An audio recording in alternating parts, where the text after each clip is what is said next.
Welcome to Choice Classic Radio. Like us on Facebook, subscribe to us on YouTube, and help keep this show alive by donating at choiceclassicradio.com. For more of your favorite old-time radio shows, join us on our companion podcast, Choice Classic Radio, Mystery, Suspense, Dramas, and Horrors, where we bring to you the most mysterious tales that the golden age of radio had to offer. And now, with 677 episodes made, airing on the Mutual Broadcast Network from 1937 to 1954, we bring to you The Shadow.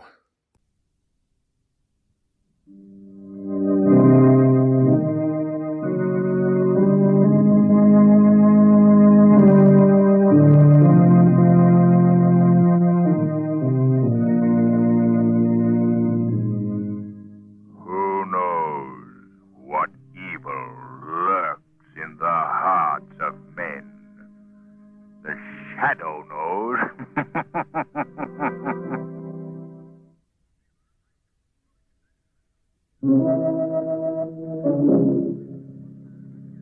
The Shadow, mysterious character who aids the forces of law and order, is in reality Lamont Cranston, wealthy young man about town.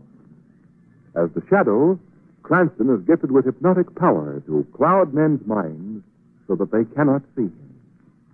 Cranston's friend and companion, the lovely Margot Lane, is the only person who knows to whom the voice of the invisible Shadow belongs. Today's story, The Ghost Walks Again.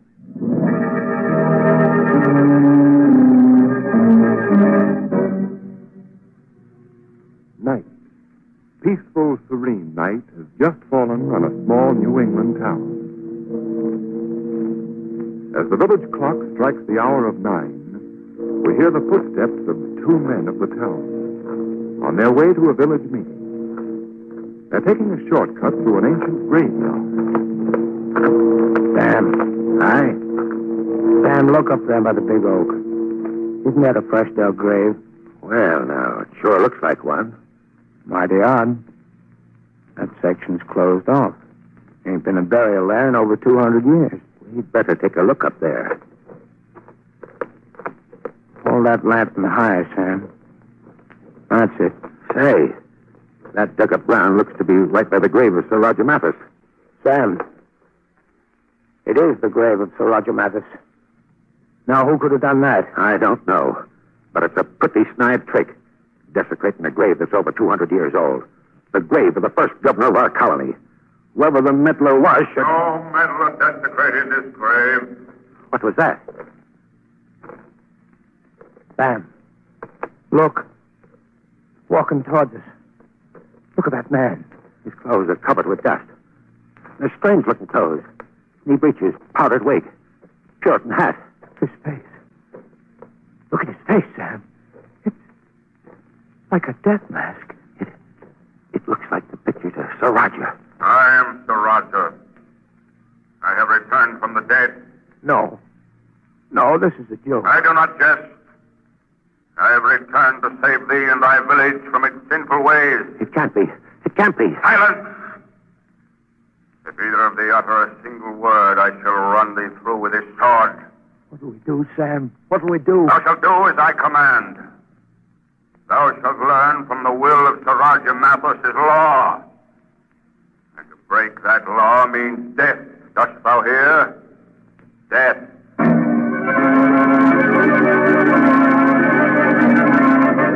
Well, there's Stebbins. Let's hear what he has to say. Fellow selectmen, the issue that brings us here tonight has to do with this old meeting place. Now, as all of you know, this building was erected in 1712 by the first governor of this colony, Sir Roger Mathis. And as you also know, nothing has been disturbed within these walls since that day. The furniture, the paintings, even the ancient punishment stocks and torture presses, all are still here in their original places.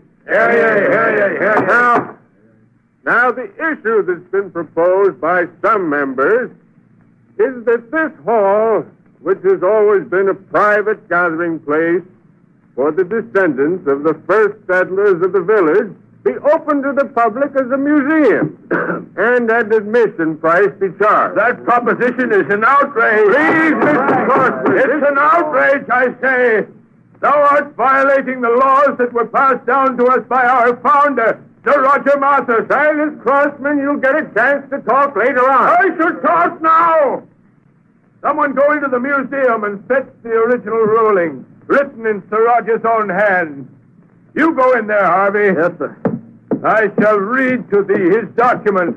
In it he states that only the families of the village... What is it, Harvey? In the press. The ancient torture press, there are two bodies. What? Why, they can't. It's Sam and Wes Merrill. They've been crusted there. Good heavens. Where that can be? Look. Merciful saints. Look, they're clutching something in their hands. Both of them. See what it is, Harvey. Yes, sir. Who could have done such a thing? Why, I saw them only an hour ago. Yeah, Mr. Stebbins. Looks like two pieces of old parchment. Yes. Yes, that's what it is. What's that writing on them? What does it say? Glory. This can't be. Well, what is it? These are two ancient death warrants, signed by Sir Roger Mathers.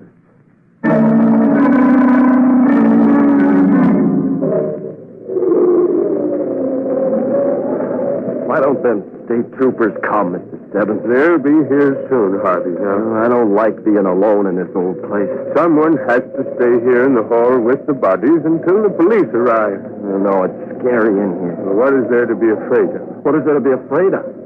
Tell me, who killed Sam and Wes? Why were they killed? Well, Harvey, I don't know. I know why.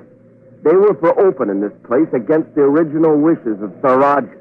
Well, he had something to do with their death. I just got a feeling. Now, you stop talking nonsense. He was a stern old Puritan, Sir Roger was. I've read all about him, and them that disobeyed his wishes... Did you hear that? Yes. It was just the door.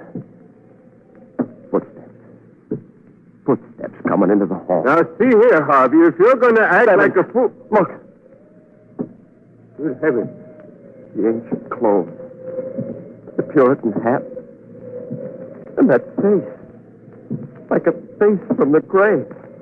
It's Sir Roger. Yes, it does look like He's him. coming towards us. I can't stand this. I'm getting out of here. Now, come back here, Harvey. Come back here. No, I'm going.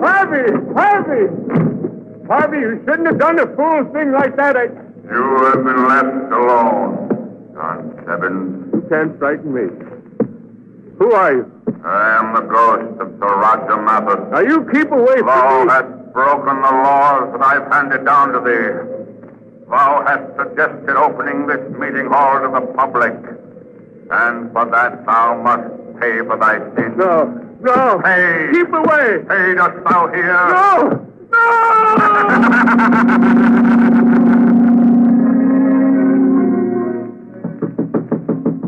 Yeah? Who is it? It's me, Harvey. I gotta see it once, Sheriff. Well, what is it? What's wrong? Sir Roger, the ghost of Sir Roger. We just saw him in the meeting hall. Now, take it easy, Harvey. Where's Mr. Stebbins? He's still in the meeting hall. He's alone with that ghost. Come with me at once.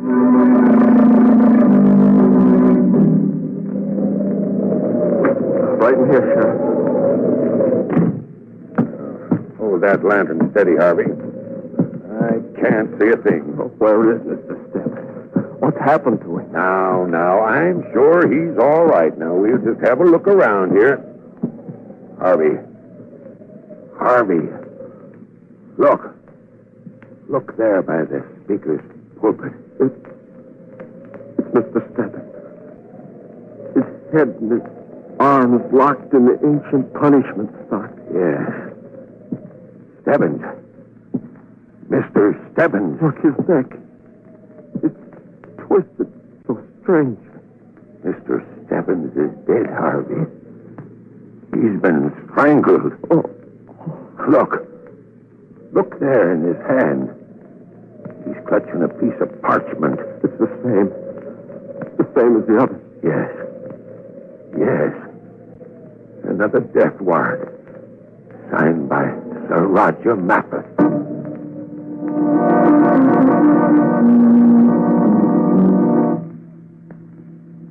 And that was the night that the whole thing started, Mr. Cranston. Did the state police uncover anything? No. They're as baffled as we are. That's why I took the liberty of sending word to you like I did. Well, has the ghost of Sir Roger been seen since? Oh, yes, Miss Lane, many times. And there have been others that died by his hand. How many of us? 2 more. One was found hanging from the tree that was used for just that purpose in the olden days. And the other? He was tied to the ancient ducking stool. We found him in the river, drowned. And were both of these victims clutching a death warrant when they were discovered? Yep, same way. Have there been any clues at all? Any one thing that would link these crimes together? Well, of all the men who died, they were in favor of opening the old meeting place to the public. Oh, I see. But that only strengthens people's belief in the ghost of Sir Roger. They say that this is his vengeance for their proposing such a move. Well, aside from Sir Roger, what living person in this village was opposed to the opening of the meeting place? Quite a few would vote that way. The leader of the faction is old Silas Crosman. Was he present that first night when the bodies were found? Yes, he was. But you can't suspect him, Mr. Cranston. Old Silas is our leading citizen. His family was one of the founders of the village. I see. You've never even questioned him, then? Oh, no, I haven't. Well, tell me, Sheriff, this ghost of Sir Roger, just where has he been seen? When have these appearances been made? Well, he's always been seen in the old meeting hall, usually at the hour of midnight. Can it be arranged for us to get into the hall at that hour, Sheriff? Why, certainly. Without anyone in the village knowing that we're there? Yep. Very well. We shall seek out the ghost of Sir Roger Mathis tonight.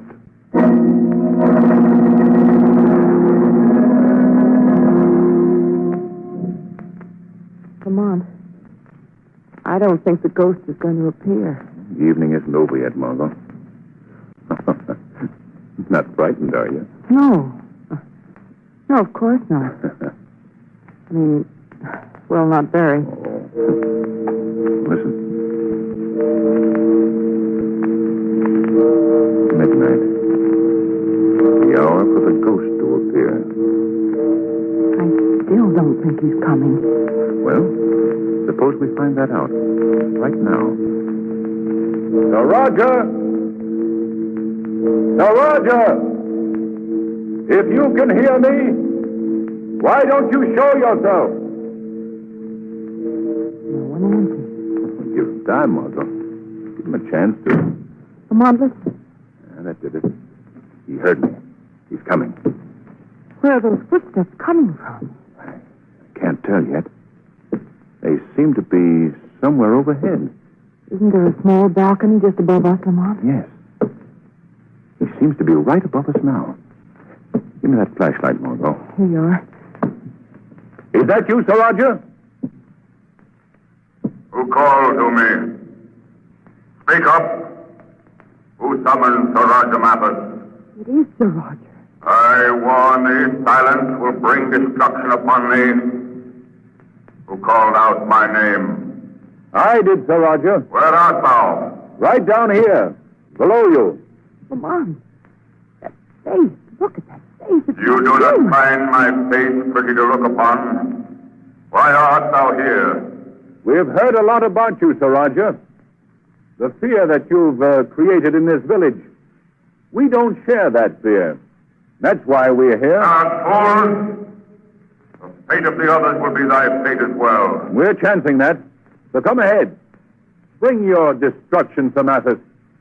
I'm most curious to learn what your powers are. I select the time for my revenge. Oh, I see.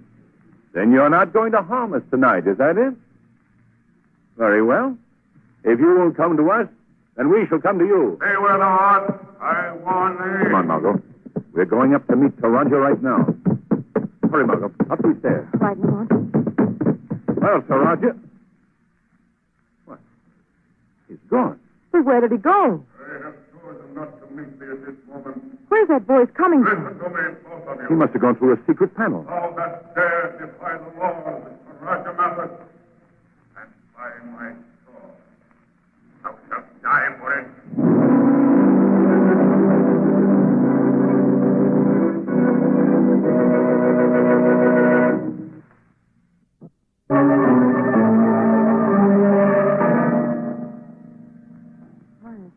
hall certainly looks different in the daylight, doesn't it, Lamont? Yes, very much so.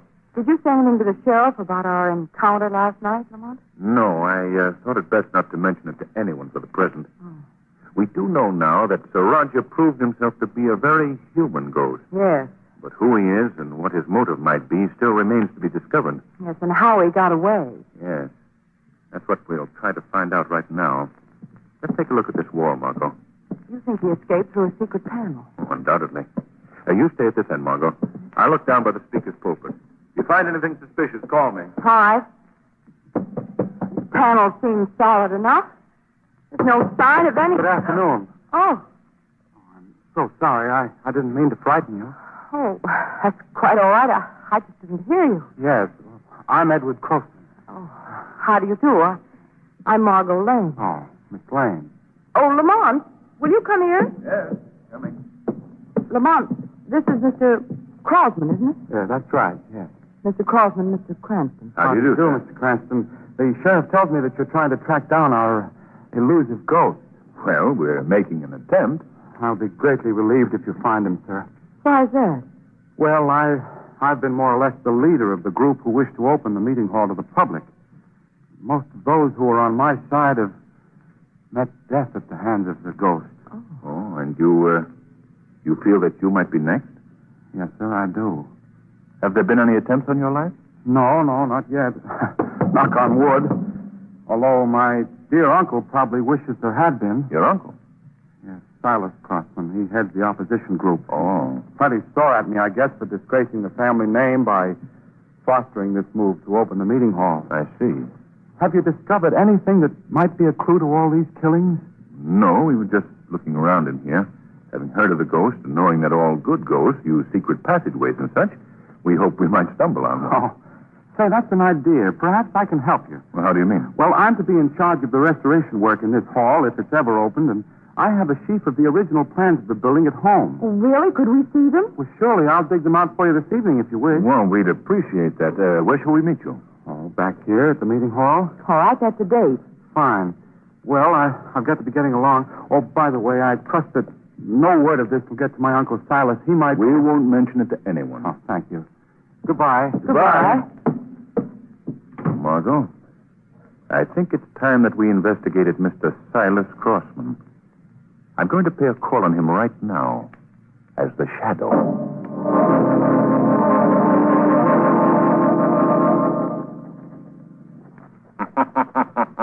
What was that? Sorry to interrupt your letter writing, Mr. Crossman. Who are you? Where does that voice come from? I am right beside you, Silas Crossman. Don't trouble yourself to look for me. No human eyes have ever seen me. What is thy name? I am called the Shadow. What brings thee into my house? I'm here in search of a ghost, Mr. Crossman. The ghost of Sir Roger Mathis. Why do you seek him here? Because I believe that you know all about him. I know no more than any of the others. Why are you opposed to the opening of the old meeting hall? Because that hall belongs only to those of the village. For hundreds of years, it has always been that way. They shall not desecrate an ancient tradition. Do you realize that those are the same words that were used by the ghost of Sir Roger Mathis? I'm aware of that. People aren't going to continue to believe that a ghost is responsible for the killings in this village. Soon they'll know that a human hand has caused these deaths. And when they do, Silas Crossman, their suspicion will fall on you. Why? Why me? Because of your behavior, the way you live in this house, surrounded by the relics of the past. You still write with an ancient quill. In your speech, you use the antiquated thee and thou, just as the ghost of Sir Roger does. That proves nothing. You're wrong, Mr. Crossman. That evidence alone would be enough to convict you in a court of law. Now tell me, what do you know about these killings? Nothing. I know nothing about them. Very well. I've given you your chance. And let me warn you, Mr. Crossman, there is no escaping justice. If you are the killer, believe me, you will pay for your crime.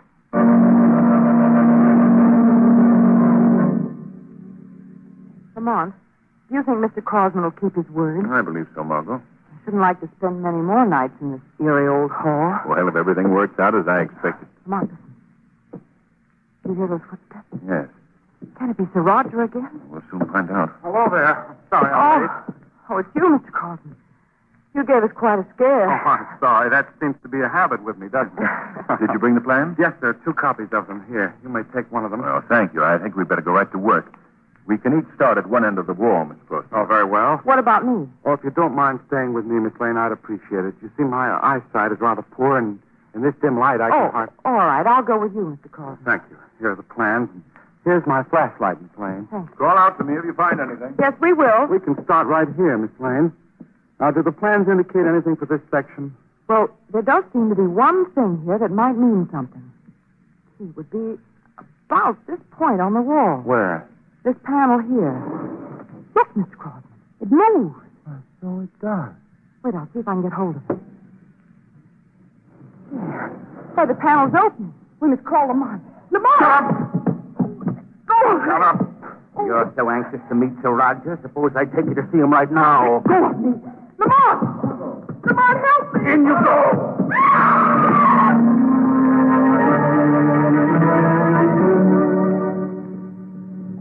Where are we? Where have you taken me? We're in a secret compartment of the cellar beneath the meeting hall. This place is known only to me. You let me out of here. You can cry out to your heart's content if you wish. No one will hear you. These walls were made especially thick to muffle sound. They had a purpose in building them that way even in the olden days. What do you mean? This room, which I discovered through the plans, was an ancient torture chamber. Oh. Torture chamber, yes. Look about you. See the press? The spike-studded pit? Oh, no. Excellent place for entertaining, don't you think? And you. And it was you who's been impersonating Sir Roger. That's correct. But why did you bring me You here? shall learn presently. You see this fire that I've started in that forge? Yes? I've placed a branding iron in there, and soon that iron will be white hot. No. Oh, why are you doing this? In the days of the Puritans, they had a very satisfactory method for dealing with meddlers. They branded them upon the Oh, no. forehead. No. Soon, young lady, soon you shall feel the searing agony of that brand No. biting into your flesh. Oh, you're mad. You're mad. You won't feel the pain too long. Oh, no, no.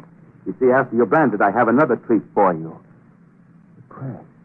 Oh. The torture press. Let me out of here. Prepare yourself. The branding iron is glowing now. It's ready to use. You can't do this, please. Yes. No. Prepare yourself, Miss Lane. I have the iron ready No, now. keep it away from me. Keep it away. Drop that iron, Mr. Crossman. Who was that? Release that girl. No. No, let go of my arm. Let me finish my work. There. Your work is finished, Mr. Crossman. Who are you? I am the Shadow. Shadow. I've heard of you. Then you know, too, that I'm here to put an end to your career of torture and murder, Mr. Crossman. Oh? And how do you propose to do that, Mr. Shadow? By turning you over to the police. Ah, the police will never get me. We shall see. Why did you do it? Why did you kill those men? Because of my uncle, Silas Crossman. I hate him. Him and all that he stands for. But now, I've had my revenge. He will be blamed, you see. He will be held for the murders. What makes you think that? Because none of us are leaving this building alive. You're wrong, Edward Crossman. You see? You see? Look out, he's tipping over the board. Don't do that, Crossman. It's done now, Shadow. Look, the flames are already licking up the walls. This old hall is a tinderbox. It'll burn to a cinder in no time. There's a passive all over the room. Yeah. What are you going to do now, Shadow? We're getting out of here. Go to that door at the end of the room, Margot. If we can get upstairs, we have a chance to escape. I'll keep them away from you. So hurry, Margot, hurry. Hold on to my arm, Margot. Oh, there's smoke, Lamont. I can't see. We've got to keep going. We're upstairs now. We should be nearing the door. Oh, Lamont, there's smoke. There's smoke. Margot! Margot! Here, I'll carry you. We haven't far to go. We can make it. Only get to the door. To the door. Wait, this is it. I found the door, Margot. We've made it.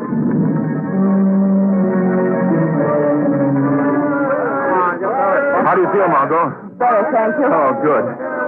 Take a look at that building. It's a mass of flames. Yes, we got out just in time. Have you found a Crosman? No, there's no hope for him now, I guess. He must be burnt. Look in the belfry of the meeting house. There's someone standing up there. Oh, Lamont, it's young Crosman. Yes, look at him. He's waving his arms. He's shouting something to the crowd. Lamont, he's going to jump. Turn your head, Margot.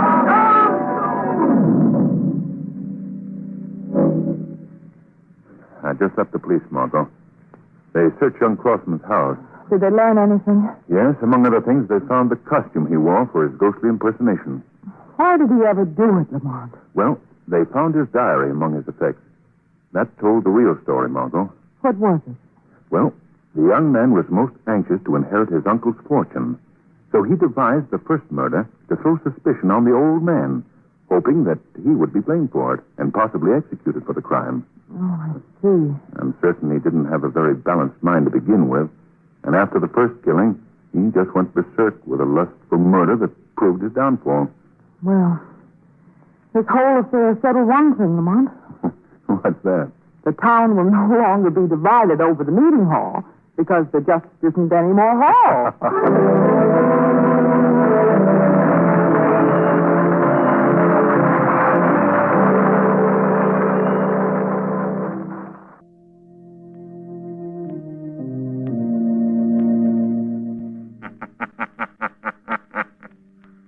The weed of crime bears bitter fruit.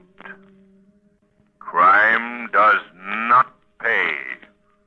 The shadow knows.